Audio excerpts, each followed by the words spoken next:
Chapitre 31. Le lendemain, je me réveillai complètement guéri. Je pensais qu'un bain me serait très salutaire, et j'allais me plonger pendant quelques minutes dans les eaux de cette Méditerranée. Ce nom, à coup sûr, elle le méritait entre tous.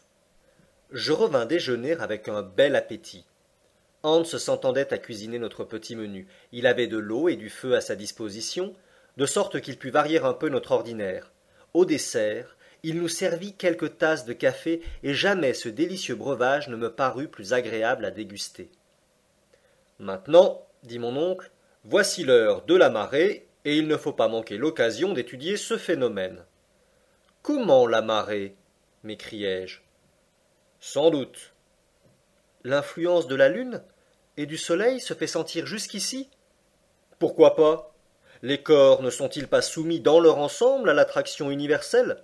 Cette masse d'eau ne peut donc échapper à cette loi générale. Aussi, malgré la pression atmosphérique qui s'exerce à sa surface, tu vas la voir se soulever comme l'Atlantique lui-même. En ce moment, nous foulions le sable du rivage, et les vagues gagnaient peu à peu la grève. Voilà bien le flot qui commence, m'écriai-je. Oui, Axel, et d'après ces relais d'écume, tu peux voir que la mer s'élève d'une dizaine de pieds environ. C'est merveilleux. Non, c'est naturel. Vous avez beau dire, mon oncle, tout cela me paraît extraordinaire, et c'est à peine si j'en crois mes yeux. Qui eût jamais imaginé dans cette écorce terrestre un océan véritable, avec ses flux et ses reflux, avec ses brises, avec ses tempêtes? Pourquoi pas? Y a-t-il une raison physique qui s'y oppose? Je n'en vois pas, du moment qu'il faut abandonner le système de la chaleur centrale. Donc, jusqu'ici la théorie de Davy se trouve justifiée. Évidemment, et dès lors rien ne contredit l'existence de mers ou de contrées à l'intérieur du globe. Sans doute, mais inhabitées. Et pourquoi ces eaux ne donneraient-elles pas asile à quelques poissons d'une espèce inconnue? En tout cas, nous n'en avons pas aperçu un seul jusqu'ici. Eh bien, nous pouvons fabriquer des lignes, et voir si l'hameçon aura autant de succès ici-bas que dans les océans sublunaires. Nous essaierons, Axel, car il faut pénétrer tous les secrets de ces régions nouvelles. Mais où sommes-nous, mon oncle? Car je ne vous ai point encore posé cette question à laquelle vos instruments ont dû vous répondre. Horizontalement, à 350 lieues de l'Islande. Tout autant? Je suis sûr de ne pas me tromper de 500 toises. Et la boussole indique toujours le sud-est? Oui, avec une déclinaison occidentale de 19 degrés et 42 minutes, comme sur Terre, absolument. Pour cette inclinaison, il se passe un fait curieux que j'ai observé avec le plus grand soin. Et lequel? C'est que l'aiguille, au lieu de s'incliner vers le pôle, comme elle le fait dans l'hémisphère boréal, se relève au contraire. Il faut donc en conclure que le point d'attraction magnétique se trouve compris entre la surface du globe et l'endroit où nous sommes parvenus? Précisément. Et il est probable que si nous arrivions vers les régions polaires, vers ce 70e degré où James Ross a découvert le pôle magnétique, nous verrions l'aiguille se dresser verticalement. Donc, ce mystérieux centre d'attraction ne se trouve pas situé à une grande profondeur. En effet, et voilà un fait que la science n'a pas soupçonné. La science, mon garçon, est faite d'erreurs, mais d'erreurs qu'il est bon de commettre car elles mènent peu à peu à la vérité. Et à quelle profondeur sommes-nous? À une profondeur de 35 lieues. Ainsi, dis-je en considérant la carte, la partie montagneuse de l'Écosse est au-dessus de nous. Et là, les monts Grampians élèvent à une prodigieuse hauteur leurs cimes couvertes de neige. Eh oui, répondit le professeur en riant. C'est un peu lourd à porter, mais la voûte est solide. Le grand architecte de l'univers l'a construite en bons matériaux, et jamais l'homme n'eût pu lui donner une pareille portée. Que sont les arches des ponts et les arceaux des cathédrales auprès de cette nef d'un rayon de 3 lieues, sous laquelle un océan et ses tempêtes peuvent se développer à leur aise. Oh, je ne crains pas que le ciel me tombe sur la tête. Maintenant, mon oncle, quels sont vos projets? Ne comptez-vous pas retourner à la surface du globe? Retourner? Par exemple, continuer notre voyage, au contraire, puisque tout a si bien marché jusqu'ici. Cependant, je ne vois pas comment nous pénétrerons sous cette plaine liquide. Oh, je ne prétends point m'y précipiter la tête la première. Mais si les océans ne sont, à proprement parler, que des lacs, puisqu'ils sont entourés de terre, À plus forte raison, cette mer intérieure se trouve-t-elle circonscrite par le massif granitique? Ah, cela n'est pas douteux. Eh bien, sur les rivages opposés, je suis certain de trouver de nouvelles issues. Quelle longueur supposez-vous donc à cet océan? 30 ou 40 lieues. Ah, fis-je, tout en imaginant que cette estime pouvait bien être inexacte. Ainsi, nous n'avons pas de temps à perdre, et dès demain nous prendrons la mer. Involontairement je cherchai des yeux le navire qui devait nous transporter. Ah, dis-je, nous nous embarquerons. Bien, et sur quel bâtiment prendrons-nous passage? Ce ne sera pas sur un bâtiment, mon garçon, mais sur un bon et solide radeau. Un radeau? M'écriai-je. Un radeau est aussi impossible à construire qu'un navire, et je ne vois pas. Tu ne vois pas, Axel, mais si tu écoutais, tu pourrais entendre. Entendre? Oui, certain coup de marteau, qui t'apprendrait que Hans est déjà à l'œuvre. Il construit un radeau? Oui. Comment? Il a déjà fait tomber des arbres sous sa hache? Oh, les arbres étaient tout abattus. Viens, et tu le verras à l'ouvrage. Après un quart d'heure de marche, de l'autre côté du promontoire qui formait le petit port naturel, j'aperçus Hans au travail. Quelques pas encore, et je fus près de lui. À ma grande surprise, un radeau à demi terminé s'étendait sur le sable. Il était fait de poutres d'un bois particulier, et un grand nombre de madriers, de courbes, de couples de toutes espèces jonchaient littéralement le sol. Il y avait là de quoi construire une marine entière. Mon oncle, m'écriai-je, quel est ce bois? C'est du pin, du sapin, du bouleau, toutes les espèces des conifères du Nord, minéralisés sous l'action des eaux de la mer. Est-il possible? C'est ce qu'on appelle du surtabrandour ou bois fossile. Mais alors, comme les lignites, il doit avoir la dureté de la pierre, et il ne pourra flotter. Quelquefois, cela arrive, il y a de ces bois qui sont devenus de véritables anthracites, mais d'autres, tels que ceux-ci, n'ont encore subi qu'un commencement de transformation fossile. Regarde plutôt, ajouta mon oncle en jetant à la mer une de ces précieuses épaves. Le morceau de bois, après avoir disparu, revint à la surface des flots et oscilla au gré de leurs ondulations. Es-tu convaincu? Dit mon oncle. Convaincu surtout que cela n'est pas croyable. Le lendemain soir, grâce à l'habileté du guide, le radeau était terminé. Il avait 10 pieds de long sur 5 de large. Les poutres de surtabrandour, reliées entre elles par de fortes cordes, offraient une surface solide, et une fois lancée, cette embarcation improvisée flotta tranquillement sur les eaux de la mer Lindenbrock. Chapitre 32. Le 13 août, on se réveilla de bon matin. Il s'agissait d'inaugurer un nouveau genre de locomotion rapide et peu fatigant. Un mât fait de 2 bâtons jumelés, une vergue formée d'un troisième, une voile empruntée à nos couvertures composaient le gréement du radeau. Les cordes ne manquaient pas, le tout était solide. À 6 heures, le professeur donna le signal d'embarquer. Les vivres, les bagages, les instruments, les armes et une notable quantité d'eau recueillie dans les rochers se trouvaient en place. Hans avait installé un gouvernail qui lui permettait de diriger son appareil flottant. Il se mit à la barre. Je détachai l'amarre qui nous retenait au rivage, la voile fut orientée, et nous débordâmes rapidement.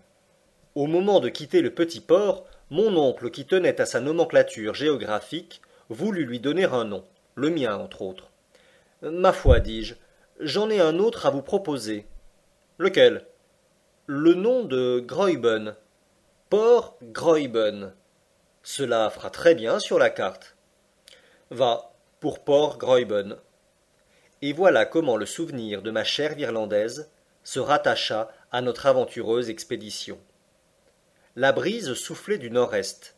Nous filions vent arrière avec une extrême rapidité. Les couches très denses de l'atmosphère avaient une poussée considérable et agissaient sur la voile comme un puissant ventilateur. Au bout d'une heure, mon oncle avait pu estimer assez exactement notre vitesse. Si nous continuons à marcher ainsi, dit-il, nous ferons au moins 30 lieues par 24 heures, et nous ne tarderons pas à reconnaître les rivages opposés. Je ne répondis pas, et j'allais prendre place à l'avant du radeau. Déjà la côte septentrionale s'abaissait à l'horizon. Les 2 bras du rivage s'ouvraient largement comme pour faciliter notre départ. Devant mes yeux s'étendait une mer immense. de grands nuages promenaient rapidement à sa surface leur ombre grisâtre qui semblait peser sur cette eau morne. Les rayons argentés de la lumière électrique, réfléchis çà et là par quelques gouttelettes, faisaient éclore des points lumineux dans les remous de l'embarcation. Bientôt toute terre fut perdue de vue, tout point de repère disparut, et sans le sillage écumeux du radeau, j'aurais pu croire qu'il demeurait dans une parfaite immobilité. Vers midi, des algues immenses vinrent onduler à la surface des flots. Je connaissais la puissance végétative de ces plantes, qui rampent à une profondeur de plus de 12 000 pieds au fond des mers, se reproduisent sous des pressions de 400 atmosphères et forment souvent des bancs assez considérables pour entraver la marche des navires. Mais jamais, je crois, algues ne furent plus gigantesques que celles de la mer Lindenbrock. Notre radeau longea des fucus longs de 3 et 4 000 pieds, immenses serpents qui se développaient hors de la portée de la vue. Je m'amusais à suivre du regard leurs rubans infinis, croyant toujours en atteindre l'extrémité, et pendant des heures entières, ma patience était trompée, sinon mon étonnement. Quelle force naturelle pouvait produire de telles plantes, et quel devait être l'aspect de la terre au premier siècle de sa formation, quand sous l'action de la chaleur et de l'humidité, le règne végétal se développait seul à sa surface. Le soir arriva, et ainsi que je l'avais remarqué la veille, l'état lumineux de l'air ne subit aucune diminution. C'était un phénomène constant sur la durée duquel on pouvait compter. Après le souper, je m'étendis au pied du mât, et je ne tardai pas à m'endormir au milieu d'indolentes rêveries. Hans, immobile au gouvernail, laissait courir le radeau, qui d'ailleurs poussait vent arrière, ne demandait même pas à être dirigé. Depuis notre départ de Port Gräuben, le professeur Lindenbrock m'avait chargé de tenir le journal de bord, de noter les moindres observations, de consigner les phénomènes intéressants, la direction du vent, la vitesse acquise, le chemin parcouru, en un mot, tous les incidents de cette étrange navigation. Je me bornerai donc à reproduire ici ces notes quotidiennes, écrites pour ainsi dire sous la dictée des événements, afin de donner un récit plus exact de notre traversée. Vendredi 14 août. Brise égale, du nord-ouest. Le radeau marche avec rapidité et en ligne droite. La côte reste à 30 lieues sous le vent. Rien à l'horizon. L'intensité de la lumière ne varie pas. Beau temps, c'est-à-dire que les nuages sont fort élevés, peu épais et baignés dans une atmosphère blanche comme il serait de l'argent en fusion. Thermomètre, plus 32 degrés centigrades. À midi, Hans prépare un hameçon à l'extrémité d'une corde. Il l'amorce avec un petit morceau de viande et le jette à la mer. Pendant 2 heures, il ne prend rien. Ces eaux sont donc inhabitées? Non. Une secousse se produit.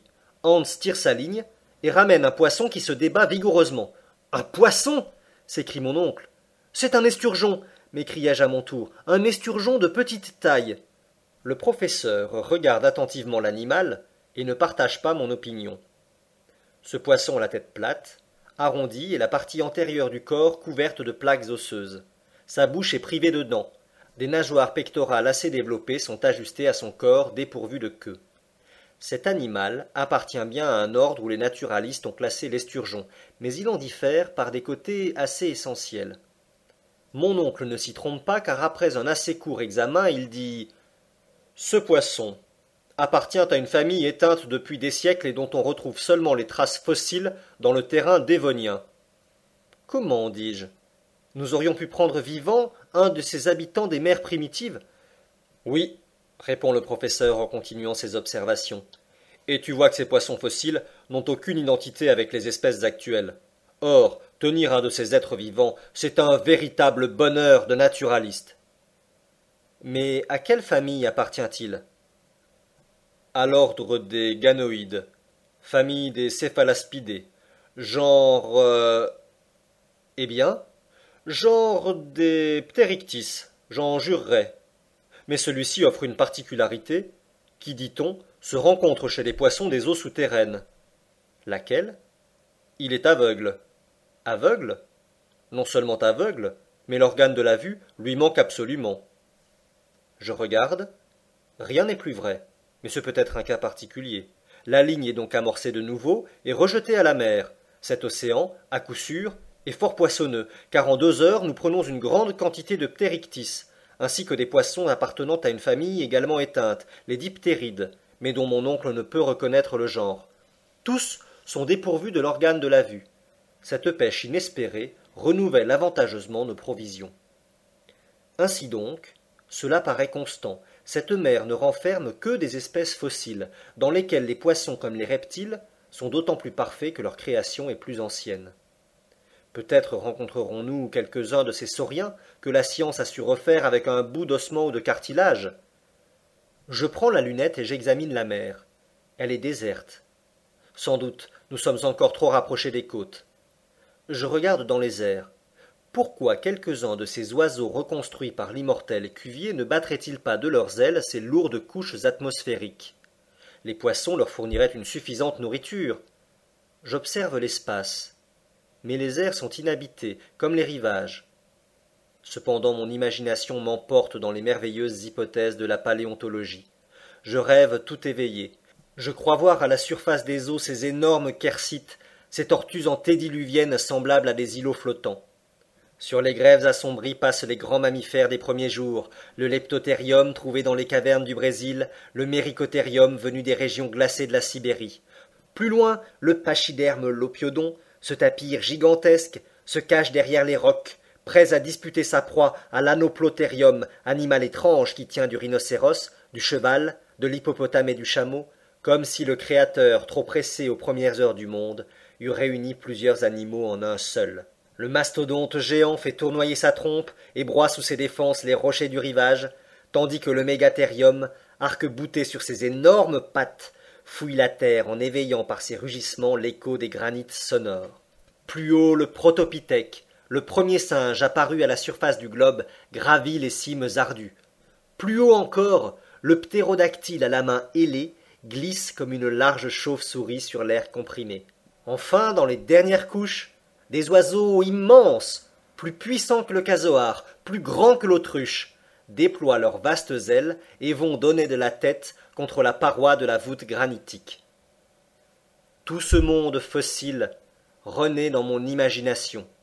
Je me reporte aux époques bibliques de la création, bien avant la naissance de l'homme, lorsque la terre incomplète ne pouvait lui suffire encore. Mon rêve alors devance l'apparition des êtres animés.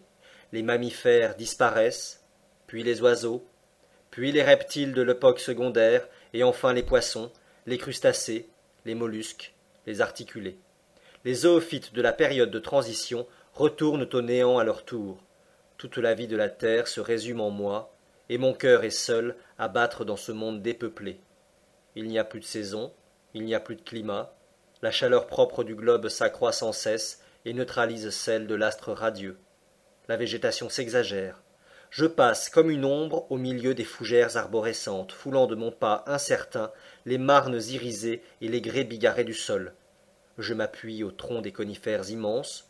Je me couche à l'ombre des sphénophiles, des astérophiles et des lycopodes hauts de 100 pieds. Les siècles s'écoulent comme des jours. Je remonte la série des transformations terrestres. Les plantes disparaissent, les roches granitiques perdent leur pureté, l'état liquide va remplacer l'état solide sous l'action d'une chaleur plus intense, les eaux courent à la surface du globe, elles bouillonnent, elles se volatilisent, les vapeurs enveloppent la terre qui peu à peu ne forme plus qu'une masse gazeuse portée au rouge blanc, grosse comme le soleil et brillante comme lui. Au centre de cette nébuleuse 1400 000 fois plus considérable que ce globe qu'elle va former un jour, je suis entraîné dans les espaces planétaires, mon corps se subtilise, se sublime à son tour et se mélange comme un atome impondérable à ces immenses vapeurs qui tracent dans l'infini leur orbite enflammée. Quel rêve! Où m'emporte-t-il? Ma main fiévreuse en jette sur le papier les étranges détails. J'ai tout oublié, le professeur et le guide et le radeau. Une hallucination s'est emparée de mon esprit. Qu'as-tu? Dit mon oncle. Mes yeux, tout ouverts, se fixent sur lui sans le voir. Prends garde, Axel, tu vas tomber à la mer. En même temps, je me sens saisir vigoureusement par la main de Hans. Sans lui, sous l'empire de mon rêve, je me précipitais dans les flots. Est-ce qu'il devient fou? S'écria le professeur. Qu'y a-t-il? Dis-je enfin, revenant à moi. Es-tu malade? Non, J'ai eu un moment d'hallucination, mais il est passé. Tout va bien d'ailleurs? Oui, bonne brise, belle mer. Nous filons rapidement. Et si mon estime ne m'a pas trompé, nous ne pouvons tarder à atterrir. À ces paroles, je me lève. Je consulte l'horizon, mais la ligne d'eau se confond toujours avec la ligne des nuages. Chapitre 33. Samedi 15 août. La mer conserve sa monotone uniformité, nulle terre n'est en vue. L'horizon paraît excessivement reculé. J'ai la tête encore alourdie par la violence de mon rêve. Mon oncle n'a pas rêvé, lui, mais il est de mauvaise humeur. Il parcourt tous les points de l'espace avec sa lunette et se croise les bras d'un air dépité. Je remarque que le professeur Lindenbrock tente à redevenir l'homme impatient du passé, et je consigne le fait sur mon journal. Il a fallu mes dangers et mes souffrances pour tirer de lui quelque étincelle d'humanité, mais depuis ma guérison, la nature a repris le dessus. Et cependant, pourquoi s'emporter? Le voyage ne s'accomplit-il pas dans les circonstances les plus favorables? Est-ce que le radeau ne file pas avec une merveilleuse rapidité? Vous semblez inquiet, mon oncle, dis-je en le voyant souvent porter la lunette à ses yeux. Inquiet? Non. Impatient alors. Ah, on le saurait à moins. Cependant, nous marchons avec une vitesse. Que m'importe? Ce n'est pas la vitesse qui est trop petite, c'est la mer qui est trop grande. Je me souviens alors que le professeur, avant notre départ, estimait à une trentaine de lieues la longueur de cet océan souterrain. Or, nous avons déjà parcouru un chemin 3 fois plus long, et les rivages du sud n'apparaissent pas encore. Nous ne descendons pas, répond le professeur. Tout cela est du temps perdu. Et en somme, je ne suis pas venu si loin pour faire une partie de bateau sur un étang. Il appelle cette traversée une partie de bateau, et cette mer un étang. Mais, dis-je, puisque nous avons suivi la route indiquée par Saknussemm, c'est la question. Avons-nous suivi cette route? Saknussemm a-t-il rencontré cette étendue d'eau? L'a-t-il traversée? Ce ruisseau que nous avons pris pour guide ne nous a-t-il pas complètement égarés? En tout cas, nous ne pouvons regretter d'être venus ici. Ce spectacle est magnifique et il ne s'agit pas de voir. Je me suis proposé un but et je veux l'atteindre. Ainsi ne me parle pas d'admirer. Je me le tiens pour dit, et je laisse le professeur se ronger les lèvres d'impatience. À 6 heures du soir, Hans réclame sa paix, et ses 3 riksdals lui sont comptés. Dimanche 16 août. Rien de nouveau, même temps. Le vent a une légère tendance à fraîchir. En me réveillant, mon premier soin est de constater l'intensité de la lumière. Je crains toujours que le phénomène électrique ne vienne à s'obscurcir, puis à s'éteindre. Il n'en est rien. L'ombre du radeau est nettement dessinée à la surface des flots. Vraiment, cette mer est infinie. Elle doit avoir la largeur de la Méditerranée ou même de l'Atlantique, pourquoi pas? Mon oncle sonde à plusieurs reprises. Il attache un des plus lourds pics à l'extrémité d'une corde qu'il laisse filer de 200 brasses. Pas de fond. Nous avons beaucoup de peine à ramener notre sonde. Quand le pic est remonté à bord, Hans me fait remarquer à sa surface des empreintes fortement accusées. On dirait que ce morceau de fer a été vigoureusement serré entre 2 corps durs. Je regarde le chasseur. Tendel, dit-il. Je ne comprends pas. Je me tourne vers mon oncle qui est entièrement absorbé dans ses réflexions. Je ne me soucie pas de le déranger. Je reviens vers l'Islandais. Celui-ci, ouvrant et refermant plusieurs fois la bouche, me fait comprendre sa pensée. Des dents? Dis-je avec stupéfaction en considérant plus attentivement la barre de fer. Oui, ce sont bien des dents dont l'empreinte s'est incrustée dans le métal. Les mâchoires qu'elles garnissent doivent posséder une force prodigieuse. Est-ce un monstre des espèces perdues qui s'agite sous la couche profonde des eaux, plus vorace que le squale, plus redoutable que la baleine? Je ne puis détacher mes regards de cette barre à demi rongée. Mon rêve de la nuit dernière va-t-il devenir une réalité? Ces pensées m'agitent pendant tout le jour, et mon imagination se calme à peine dans un sommeil de quelques heures. Lundi 17 août. Je cherche à me rappeler les instincts particuliers à ces animaux antédiluviens de l'époque secondaire, qui, succédant aux mollusques, aux crustacés et aux poissons, précédèrent l'apparition des mammifères sur le globe. Le monde appartenait alors aux reptiles. Ces monstres régnaient en maîtres dans les mers jurassiques. La nature leur avait accordé la plus complète organisation.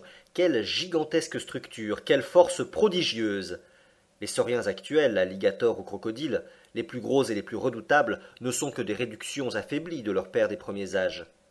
Je frissonne à l'évocation que je fais de ces monstres. Nul œil humain ne les a vus vivants. Ils apparurent sur la terre 1000 siècles avant l'homme, mais leurs ossements fossiles, retrouvés dans ce calcaire argileux que les Anglais nomment le lias, ont permis de les reconstruire anatomiquement et de connaître leur colossale conformation. J'ai vu, au muséum de Hambourg, le squelette de l'un de ces sauriens qui mesurait 30 pieds de longueur.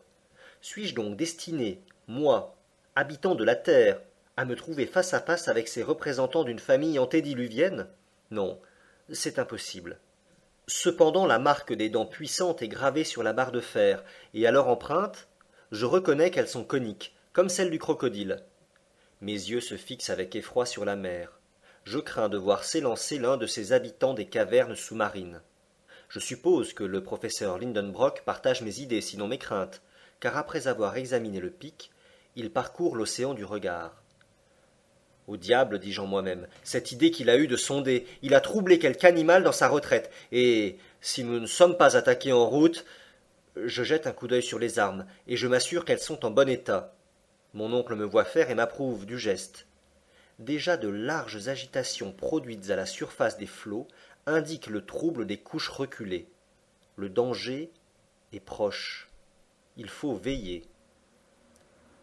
Mardi 18 août. Le soir arrive, ou plutôt le moment où le sommeil alourdit nos paupières, car la nuit manque à cet océan et l'implacable lumière fatigue obstinément nos yeux, comme si nous naviguions sous le soleil des mers arctiques. Hans est à la barre. Pendant son quart, je m'endors. 2 heures après, une secousse épouvantable me réveille. Le radeau a été soulevé hors des flots avec une indescriptible puissance et rejeté à 20 toises de là. Qu'y a-t-il? S'écrie mon oncle. Avons-nous touché? Hans montre du doigt, à une distance de 200 toises, une masse noirâtre qui s'élève et s'abaisse tour à tour. Je regarde et je m'écrie. C'est un marsouin colossal! Oui, réplique mon oncle. Et voilà maintenant un lézard de mer d'une grosseur peu commune. Et plus loin, un crocodile monstrueux. Voyez sa large mâchoire et les rangées de dents dont elle est armée. Ah, il disparaît. Une baleine, s'écrie alors le professeur. J'aperçois ses nageoires énormes, vois l'air et l'eau qu'elle chasse par ses évents. En effet, 2 colonnes liquides s'élèvent à une hauteur considérable au-dessus de la mer. Nous restons surpris, stupéfaits, épouvantés en présence de ce troupeau de monstres marins. Ils ont des dimensions surnaturelles, et le moindre d'entre eux briserait le radeau d'un coup de dent. Hans veut mettre la barre au vent afin de fuir ces voisinages dangereux, mais il aperçoit sur l'autre bord d'autres ennemis non moins redoutables, une tortue large de 40 pieds et un serpent long de 30 qui darde sa tête énorme au-dessus des flots. Impossible de fuir. Ces reptiles s'approchent. Ils tournent autour du radeau avec une rapidité que des convois lancés à grande vitesse ne sauraient égaler. Ils tracent autour de lui des cercles concentriques. J'ai pris ma carabine. Mais quel effet peut produire une balle sur les écailles dont le corps de ces animaux est recouvert? Nous sommes muets d'effroi. Les voici qui s'approchent. D'un côté le crocodile, de l'autre le serpent. Le reste du troupeau marin a disparu. Je vais faire feu. Hans m'arrête d'un signe. Les 2 monstres passent à 50 toises du radeau, se précipitent l'un sur l'autre, et leur fureur les empêche de nous apercevoir. Le combat s'engage à 100 toises du radeau. Nous voyons distinctement les 2 monstres aux prises. Mais il me semble que maintenant les autres animaux viennent prendre part à la lutte. Le marsouin, la baleine, le lézard, la tortue. À chaque instant je les entrevois. Je les montre à l'Islandais. Celui-ci remue la tête négativement. Tfa, dit-il. Quoi, 2? Il prétend que 2 animaux seulement? Il a raison, s'écrie mon oncle, dont la lunette n'a pas quitté les yeux. Par exemple, oui, le premier de ces monstres a le museau d'un marsouin, la tête d'un lézard, les dents d'un crocodile, et voilà ce qui nous a trompés. C'est le plus redoutable des reptiles antédiluviens, l'Ichthyosaurus. Et l'autre, c'est un serpent caché dans la carapace d'une tortue, le terrible ennemi du premier, le Plesiosaurus. Hans a dit vrai. 2 monstres seulement troublent ainsi la surface de la mer, et j'ai devant les yeux 2 reptiles des océans primitifs. J'aperçois l'œil sanglant de l'Ichthyosaurus, gros comme la tête d'un homme. La nature l'a doué d'un appareil optique d'une extrême puissance et capable de résister à la pression des couches d'eau dans les profondeurs qui l'habitent. On l'a justement nommé la baleine des sauriens, car il en a la rapidité et la taille. Celui-ci ne mesure pas moins de 100 pieds, et je peux juger de sa grandeur quand il dresse au-dessus des flots les nageoires verticales de sa queue. Sa mâchoire est énorme, et d'après les naturalistes, elle ne compte pas moins de 182 dents. Le plésiosaurus, serpent à tronc cylindrique, à queue courte, a les pattes disposées en forme de rame, son corps est entièrement revêtu d'une carapace, et son cou, flexible comme celui du cygne, se dresse à 30 pieds au-dessus des flots. Ces animaux s'attaquent avec une indescriptible furie. Ils soulèvent des montagnes liquides qui refluent jusqu'au radeau. 20 fois nous sommes sur le point de chavirer. Des sifflements d'une prodigieuse intensité se font entendre. Les deux bêtes sont enlacées. Je ne puis les distinguer l'une de l'autre. Il faut tout craindre de la rage du vainqueur. 1 heure, 2 heures se passent. La lutte continue avec le même acharnement. Les combattants se rapprochent du radeau et s'en éloignent tour à tour. Nous restons immobiles, prêts à faire feu. Soudain, l'Ichthyosaurus et le Plésiosaurus disparaissent en creusant un véritable maelstrom au sein des flots. Plusieurs minutes s'écoulent. Le combat va-t-il se terminer dans les profondeurs de la mer? Tout à coup, une tête énorme s'élance au dehors, la tête du Plésiosaurus. Le monstre est blessé à mort. Je n'aperçois plus son immense carapace. Seulement son long cou se dresse, s'abat, se relève, se recourbe, cingle les flots comme un fouet gigantesque et se tord comme un ver coupé. L'eau rejaillit à une distance considérable. Elle nous aveugle. Mais bientôt l'agonie du reptile touche à sa fin. Ses mouvements diminuent, ses contorsions s'apaisent, et ce long tronçon de serpent s'étend comme une masse inerte sur les flots calmés. Quant à l'Ichthyosaurus, a-t-il donc regagné sa caverne sous-marine, ou va-t-il reparaître à la surface de la mer? Chapitre 34. Mercredi 19 août. Heureusement le vent, qui souffle avec force, nous a permis de fuir rapidement le théâtre de la lutte. Hans est toujours au gouvernail. Mon oncle, tiré de ses absorbantes idées par les incidents de ce combat, retombe dans son impatiente contemplation de la mer. Le voyage reprend sa monotone uniformité que je ne tiens pas à rompre au prix des dangers d'hier. Jeudi 20 août. Brise nord-nord-est assez inégale. Température chaude. Nous marchons avec une vitesse de 3 lieues et demie à l'heure. Vers midi, un bruit très éloigné se fait entendre. Je consigne ici le fait sans pouvoir en donner l'explication. C'est un mugissement continu. Il y a au loin, dit le professeur, quelques rochers ou quelques îlots sur lesquels la mer se brise. Hans se hisse au sommet du mât, mais ne signale aucun écueil. L'océan est uni jusqu'à sa ligne d'horizon. 3 heures se passent. Les mugissements semblent provenir d'une chute d'eau éloignée. Je le fais remarquer à mon oncle, qui secoue la tête. J'ai pourtant la conviction que je ne me trompe pas. Courons-nous donc à quelque cataracte qui nous précipitera dans l'abîme? Que cette manière de descendre plaise au professeur, parce qu'elle se rapproche de la verticale, c'est possible. Mais à moi... En tout cas, il doit y avoir à quelques lieues au vent un phénomène bruyant, car maintenant les mugissements se font entendre avec une grande violence. Viennent-ils du ciel ou de l'océan? Je porte mes regards vers les vapeurs suspendues dans l'atmosphère, et je cherche à sonder leur profondeur. Le ciel est tranquille, les nuages, emportés au plus haut de la voûte, semblent immobiles et se perdent dans l'intense irradiation de la lumière. Il faut donc chercher ailleurs la cause de ce phénomène. J'interroge alors l'horizon pur et dégagé de toute brume. Son aspect n'a pas changé, mais si ce bruit vient d'une chute, d'une cataracte, si tout cet océan se précipite dans un bassin inférieur, si ces mugissements sont produits par une masse d'eau qui tombe, le courant doit s'activer et sa vitesse croissante peut me donner la mesure du péril dont nous sommes menacés.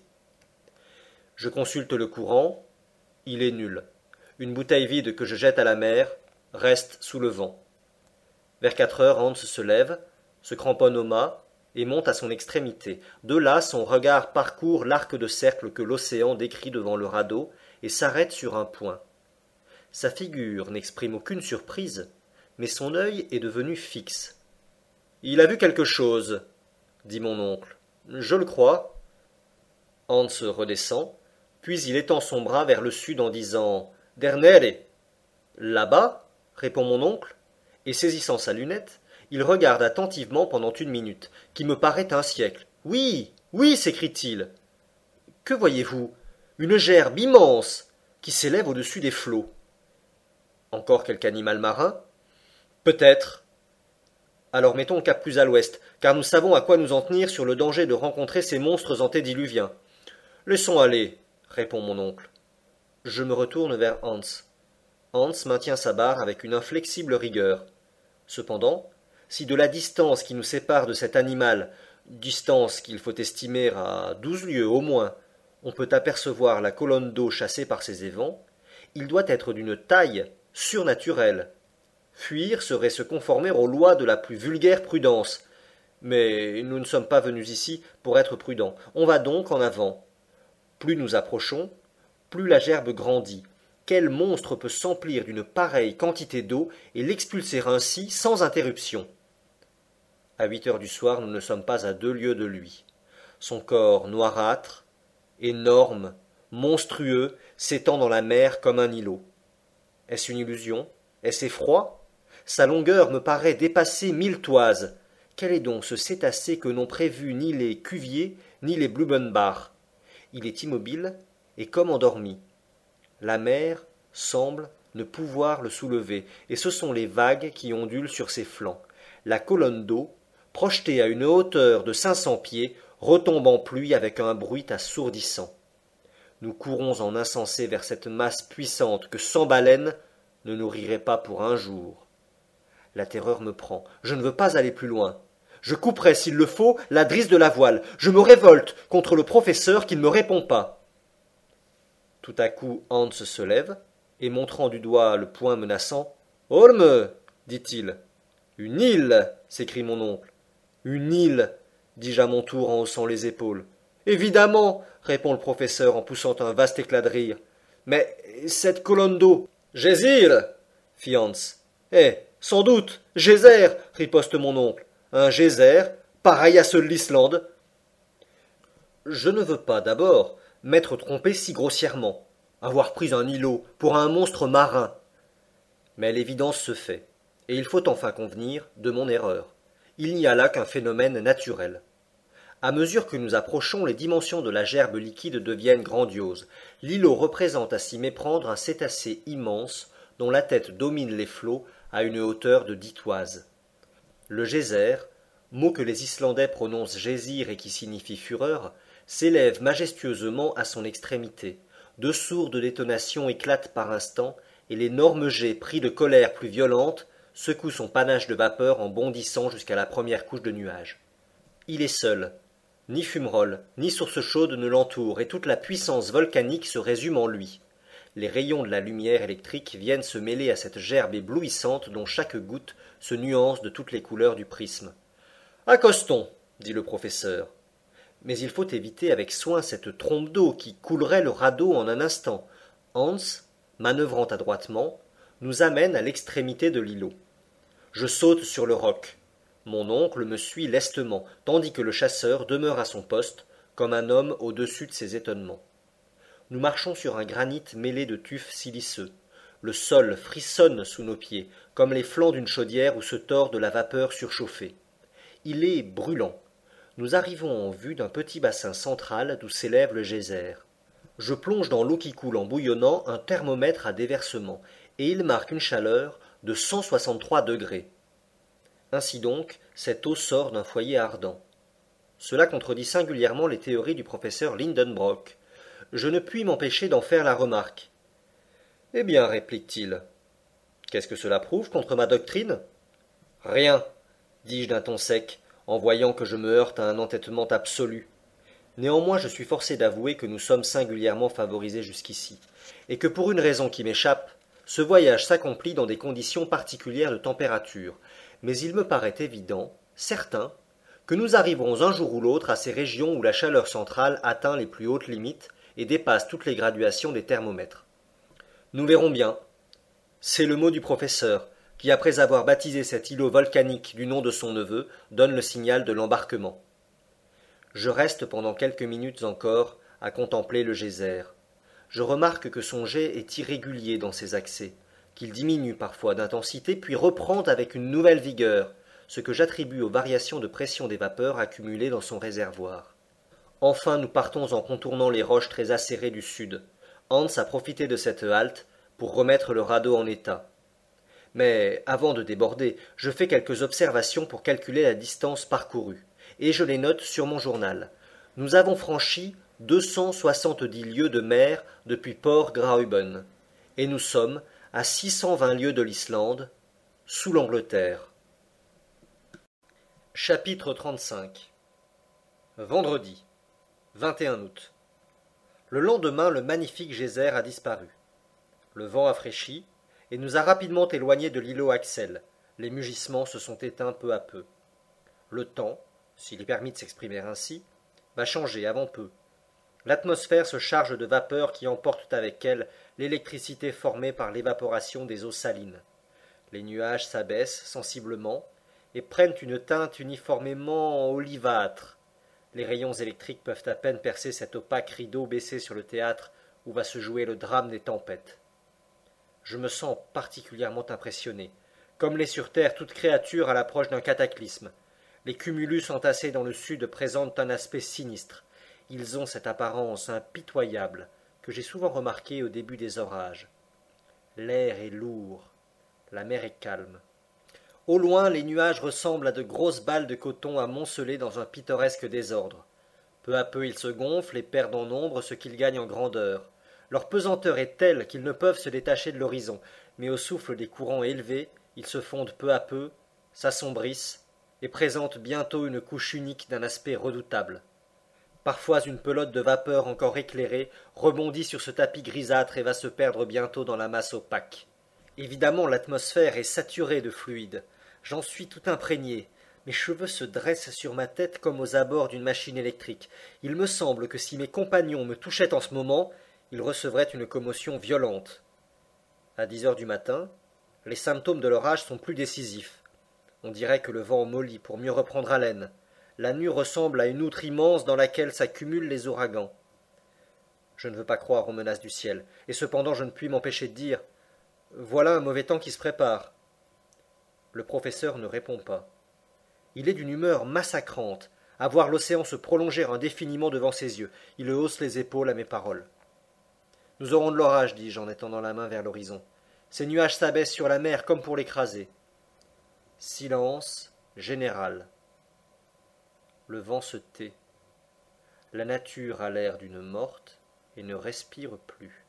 Sur le mât, où je vois déjà poindre un léger feu Saint-Elme, la voile détendue tombe en plis lourds. Le radeau est immobile au milieu d'une mer épaisse, sans ondulation. Mais si nous ne marchons plus, à quoi bon conserver cette toile, qui peut nous mettre en perdition au premier choc de la tempête? Amenons-la, dis-je, abattons notre mât, cela sera prudent. Ah non, par le diable, s'écrie mon oncle, 100 fois non. Que le vent nous saisisse, que l'orage nous emporte, mais que j'aperçoive enfin les rochers d'un rivage, quand notre radeau devrait s'y briser en 1000 pièces. Ces paroles ne sont pas achevées que l'horizon du sud change subitement d'aspect. Les vapeurs accumulées se résolvent en eau, et l'air, violemment appelé pour combler les vides produits par la condensation, se fait ouragan. Il vient des extrémités les plus reculées de la caverne. L'obscurité redouble, c'est à peine si je puis prendre quelques notes incomplètes. Le radeau se lève, il bondit, mon oncle est jeté de son haut, je me traîne jusqu'à lui, il s'est fortement cramponné à un bout de câble, et paraît considérer avec plaisir ce spectacle des éléments déchaînés. Hans ne bouge pas. Ses longs cheveux, repoussés par l'ouragan et ramenés sur sa face immobile, lui donnent une étrange physionomie, car chacune de leurs extrémités est hérissée de petites aigrettes lumineuses. Son masque effrayant est celui d'un homme antédiluvien, contemporain des ichthyosaures et des mégathériums. Cependant le mât résiste. La voile se tend comme une bulle, prête à crever. Le radeau file avec un emportement que je ne puis estimer, mais moins vite encore que ces gouttes d'eau déplacées sous lui, dont la rapidité fait des lignes droites et nettes. La voile, dis-je en faisant signe de la baisser. Non, répond mon oncle. Neige, fait Hans en remuant doucement la tête. Cependant la pluie forme une cataracte mugissante devant cet horizon vers lequel nous courons en insensé. Mais avant qu'elle n'arrive jusqu'à nous, le voile de nuages se déchire, la mer entre en ébullition, et l'électricité produite par une vaste action chimique qui s'opère dans les couches supérieures est mise en jeu. Aux éclats du tonnerre se mêlent les jets étincelants de la foudre. Des éclairs sans nombre s'entrecroisent au milieu des détonations. La masse des vapeurs devient incandescente.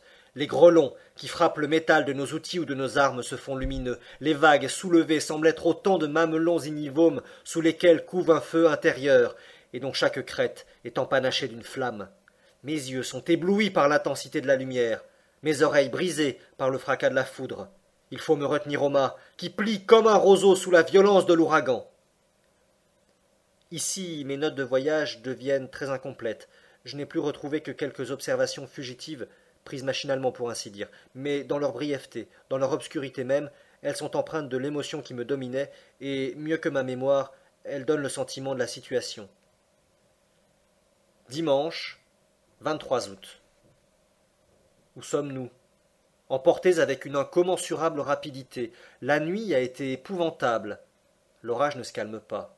Nous vivons dans un milieu de bruit. Une détonation incessante, nos oreilles saignent. On ne peut échanger une parole.